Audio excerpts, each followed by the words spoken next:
প্রিয় শিক্ষার্থীরা, কেমন আছো তোমরা? আশা করছি ভালো আছো, সুস্থ আছো, নিরাপদে আছো। আলহামদুলিল্লাহ, আমিও ভালো আছি।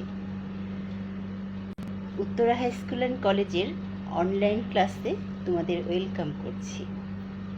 আজ আমি তোমাদের পড়াবো ৩য় শ্রেণীর বাংলা বিষয়ের উপর ক্লাস নেব।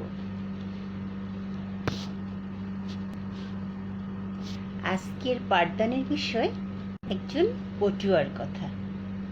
দেখে নাও শিক্ষার্থীরা, পৃষ্ঠা ৭২ থেকে ৭৪।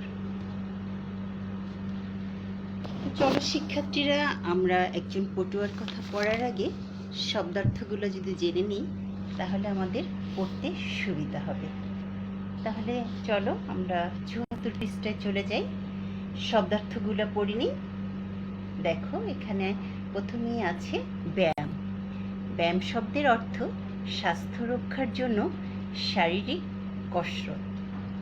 তারপরে আছে হইচই। হইচই শব্দের অর্থ সাড়া বা গোলমাল। তারপরে আছে দেখো সেনা শাসক। দেশের শাসক হিসাবে সেনাবাহিনীর কর্মকর্তাকে বোঝানো হয়েছে এখানে। তারপরে আছে নকশা। নকশা শব্দের অর্থ চিত্রের কাঠামো বা ডিজাইন। তারপরে আছে মাদ্রাসা। মাদ্রাসা শব্দের অর্থ ইসলামিক শিক্ষা কেন্দ্র। তারপরে দেখো শিক্ষার্থীরা, আছে দানব। দানব শব্দের অর্থ অসুর বা দৈত্য। তারপরে দেখো আছে কারখানা, যে স্থানে দ্রব্য সামগ্রী তৈরি হয়। তারপরে দেখো শিক্ষার্থীরা, আছে ব্রতচারী। ব্রতচারী শব্দের অর্থ দেশ সেবায় যারা ব্রত পালন করে। দেখেছো শিক্ষার্থীরা? একটু ভালোভাবে শিখে রাখো। তারপরে দেখো আছে সততা। সততা শব্দের অর্থ সাধুতা। তারপরে আছে দেখো পটুয়া।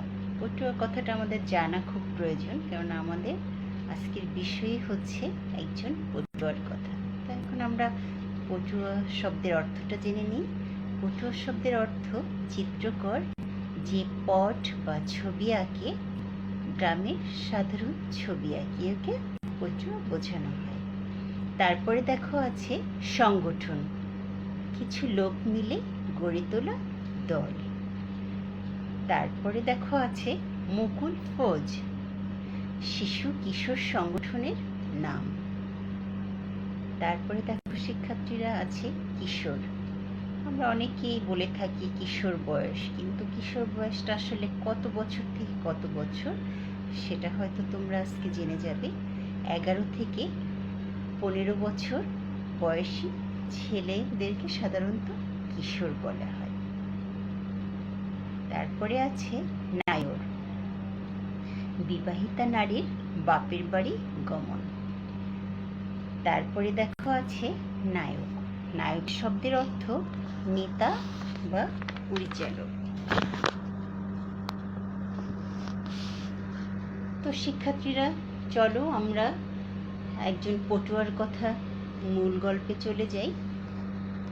এখন আমরা পড়ব একজন পটুয়ার কথা। তোমরা নিশ্চয়ই জানো, পৃষ্ঠা ৭২ থেকে শুরু হয়েছে। তো শিক্ষার্থীরা, 1945 সাল পত্রিকায় প্রকাশিত হয়েছে সারা বাংলায় ব্যায়াম ও শরীরচর্চা প্রতিযোগিতার খবর। তাতে প্রথম হয়েছেন একজন শিল্পী।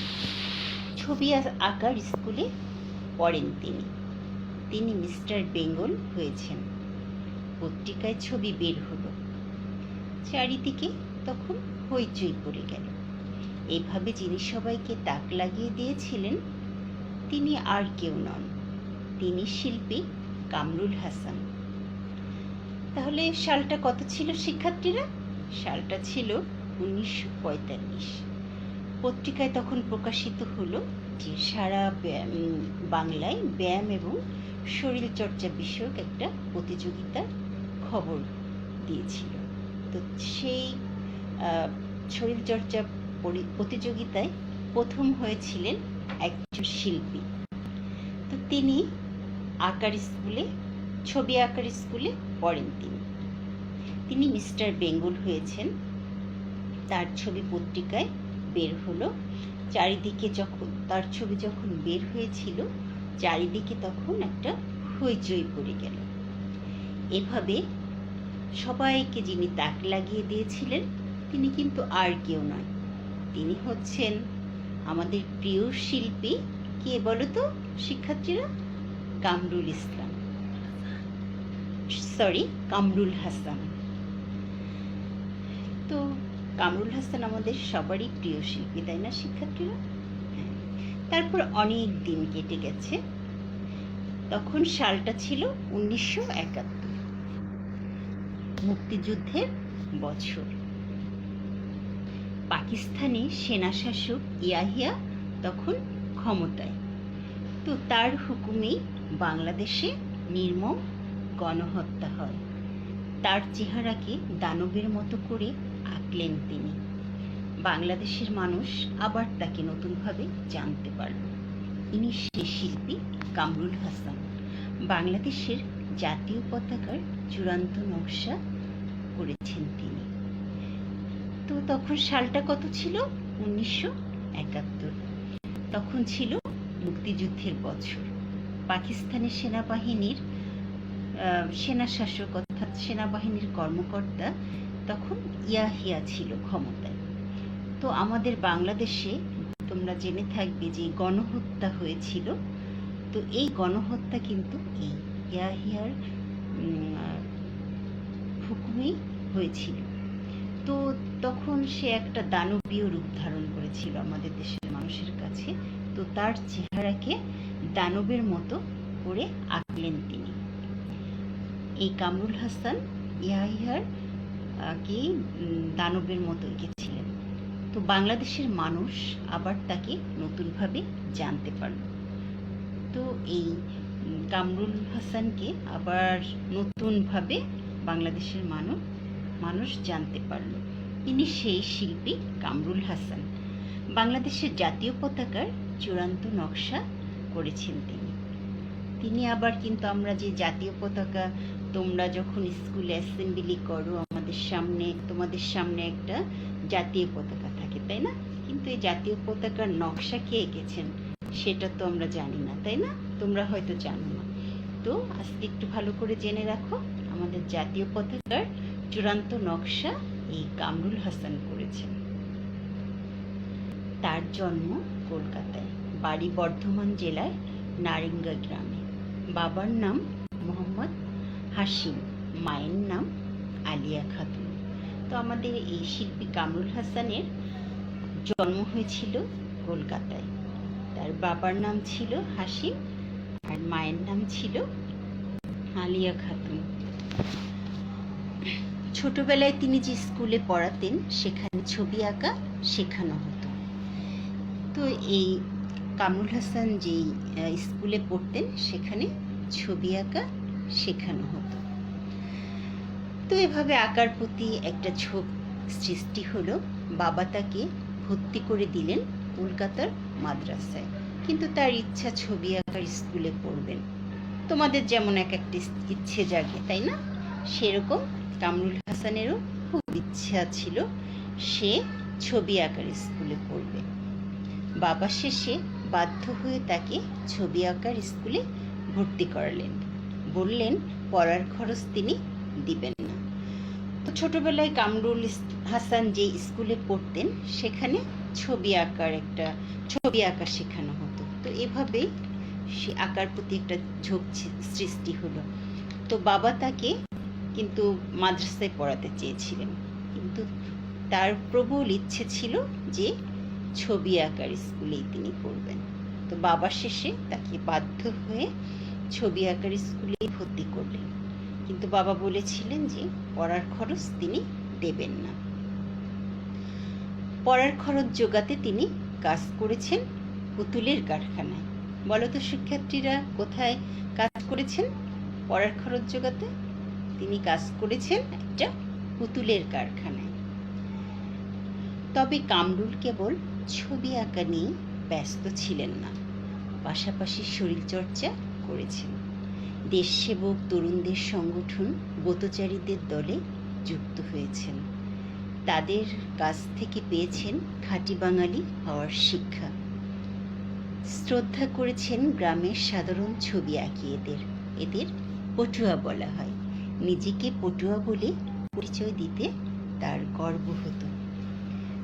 ব্রতচারীদের নিয়মনীতি তিনি মেনে চলেছেন। পড়ার খরচ আমরা জেনেছি, তিনি পুতুলের কারখানায় কাজ করেছেন। তারপরে দেখো আছে তিনি কিন্তু কেবল ছবি আঁকা নিয়েই ব্যস্ত ছিলেন না। তিনি কি করেছেন, শরীরচর্চা করেছেন, দেশসেবক তরুণদের সংগঠন ব্রতচারীদের দলেও যুক্ত হয়েছেন।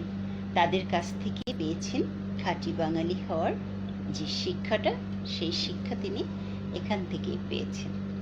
তারপর তিনি তো ছবি আঁকতেন, এই জন্য তিনি গ্রামের সাধারণ ছবি যারা আঁকতেন তাদেরকে অনেক শ্রদ্ধা করতেন। এদের পটুয়া বলা হয়। গ্রামে সাধারণত যারা ছবি আঁকেন তাদেরকে পটুয়া বলা হয়।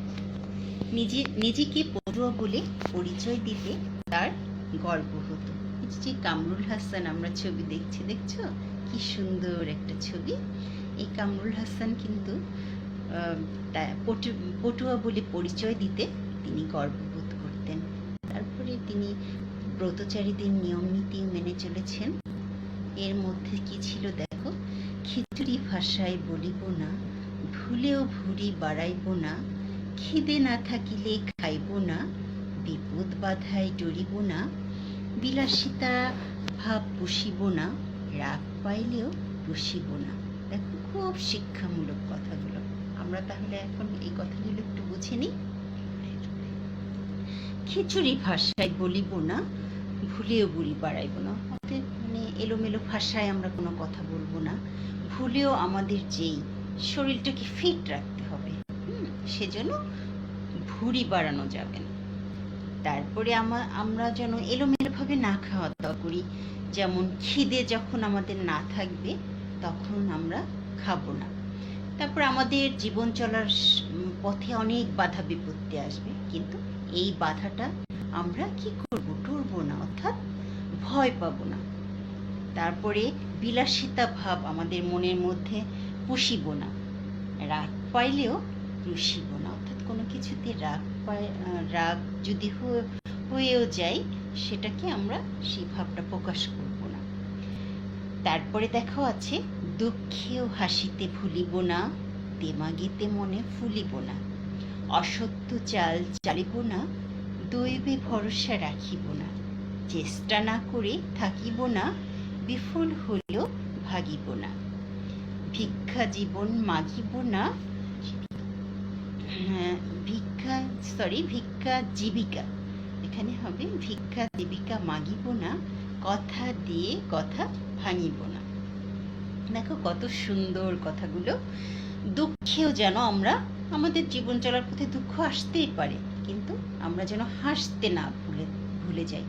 এই হাসিটা আমাদের কি করে জানো, আমাদের সবসময় ভালো থাকতে সাহায্য করে। তারপরে আমরা যেন কোনো কিছুতে দেমাগ যেন আমাদের মধ্যে না আসে, সেটাই আমরা দেমাগ ভাবটা যেন আমাদের মধ্যে না চলে আসে। তারপরে অসত্য চাল আমরা কখনোই এটা চালবো না, মানে যেটা সত্য না, সত্যকে মিথ্যা কখনো বানাবো না। তারপরে দৈবে যেটা ভরসা, সেটা আমরা কখনো রাখবো না, যে ওটা হবেই, এরকম কোনো ভাব আমরা পোষণ করবো না। তারপরে চেষ্টা না করে কোনো কাজেই আমরা চেষ্টা না করে বিফল হব না, চেষ্টা না করে সেটা থেকে আমরা সরে আসব না। তারপর যদি কোনো কাজে মানে বিফল হই, অর্থাৎ সফলতা অর্জন না করি, সেটা থেকে আমরা চলে আসব না। যতক্ষণ না সেই কাজটা আমাদের না হবে ততক্ষণ আমাদের চেষ্টা চালিয়ে যেতে হবে। তারপরে আছে দেখো, ভিক্ষা জীবিকা মাগিব না। অনেকে আছে না, ভিক্ষা করে জীবিকা নির্বাহ করে, এই জিনিসটা যেন আমরা কখনো না ভাবি, না করি, বা কাউকে যে করে তাকে যেন আমরা মানে এই যে উৎসাহিত না করি। তারপরে কথা দিয়ে ভাঙিব না। কাউকে যদি কোনো কথা দিই সেটা কথা দিয়ে কথা ভাঙিব না।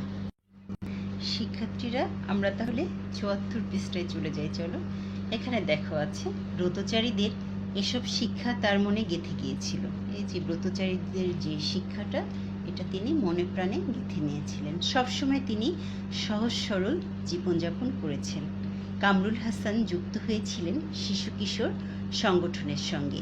মুকুল ফৌজের নায়ক ছিলেন তিনি।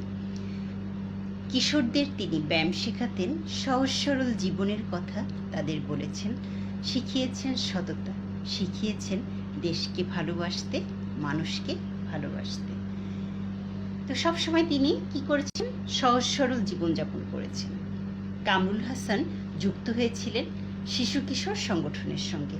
তারপর যে মুকুল ফৌজ নামে যে সংগঠনটা ছিল সেটার তিনি নায়ক ছিলেন।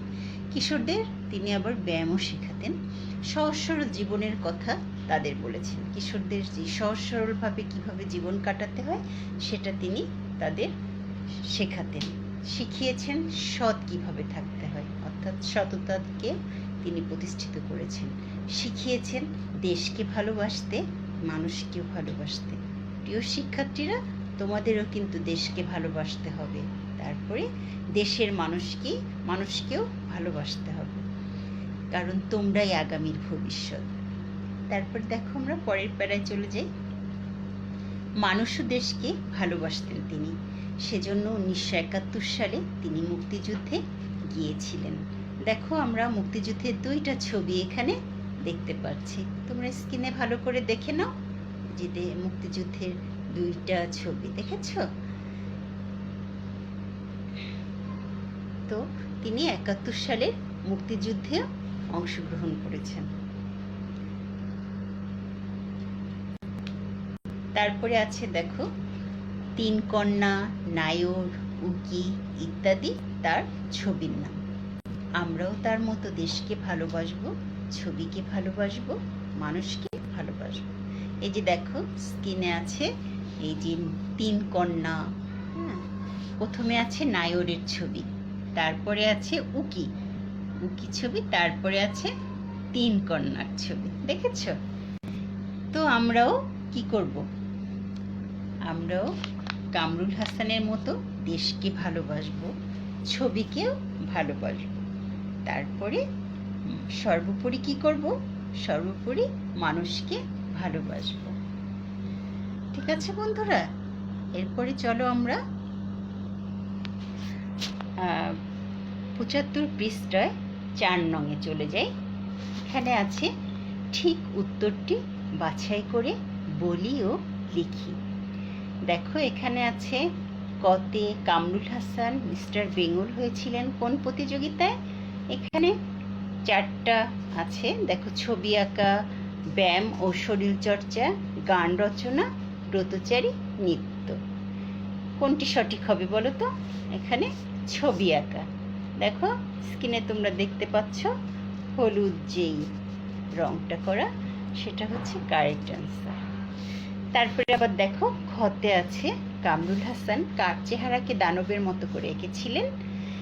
4টা অপশন আছে, 1 আয়ুবের, 2 ইয়াহিয়ার, 3 ভুট্টোর, 4 মোনায়েম খাঁর। তো এখানে সঠিক অ্যান্সারটা তোমরাই বলে দিতে পারবে। বলো তো কোনটা হবে? তোমরা দেখছো স্ক্রিনে ইয়াহিয়ার। তারপরে দেখো গতে আছে কোনটি কামরুল হাসানের চিত্র? সংগ্রাম, রোপণ, নায়ক, কবুতর। তোমরা তো ইতিমধ্যে পড়েও ফেলেছো, ছবিও দেখেছো, তাই না? আবার স্ক্রিনেও দেখতে পাচ্ছ। বলো তো শিক্ষার্থীরা কোনটা হবে? হ্যাঁ, নায়র। Thank you. তারপরে আমরা 5 নঙে চলে যাই।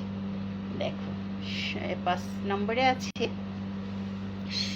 ডান দিক থেকে ঠিক শব্দটি বেছে নিয়ে খালি জায়গায় বসাই। তাহলে আমরা শূন্য স্থানে সঠিক কোনটা হবে সেটা বসিয়ে ফেলি। চলো দেখো, কয়ে আছে চারিদিকে ড্যাশ পড়ে গেল। কি হবে বলো তো? লেখা আছে, পড়ে নাও, হইচই। কারেক্ট। তারপরে ক্ষয়ে আছে বাংলাদেশের জাতীয় পতাকার চূড়ান্ত ড্যাশ করেছেন তিনি। কি করেছেন? হ্যাঁ, তোমরা তো পেরেই ফেলেছ। নকশা করেছেন তিনি। নিজেকে ড্যাশ বলে পরিচয় দিতে তার গর্ব হতো। বলো তো শিক্ষার্থীরা, কি হবে এখানে? হ্যাঁ, ঠিক বলেছ, পটুয়া।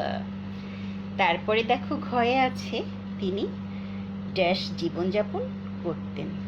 তিনি সহজ সরল জীবনযাপন করতেন। খুব সুন্দর, সবাই অনেক শিখে ফেলেছ। তাহলে শিক্ষার্থীরা, আজ আমরা ভালো করে পড়ে নিলাম একজন পটুয়ার কথা। তো তোমাদেরকে মোটামুটি শিখিয়ে ফেললাম। এখন তোমাদের তো একটু বাড়ির কাজ করতে হবে বাসায় বসে, তাই না শিক্ষার্থীরা? তাহলে লিখে নাও, পৃষ্ঠা ৭৬-এর ৬ নংয়ের ক থেকে জ পর্যন্ত প্রশ্নের অ্যান্সারগুলো তোমরা খাতায় লিখে রাখবে, ঠিক আছে? স্কুল খুললে আমরা তোমাদের এই লেখাগুলো দেখে নেব, ঠিক আছে শিক্ষার্থীরা? তাহলে বাসায় কিন্তু অনেক ভালো করে পড়াশোনা করবে, ঠিক আছে? তোমাদের সঙ্গে আজ আর নয়, তোমাদের সুস্বাস্থ্য কামনা করে আজকেই শেষ করছি। আল্লাহ হাফেজ।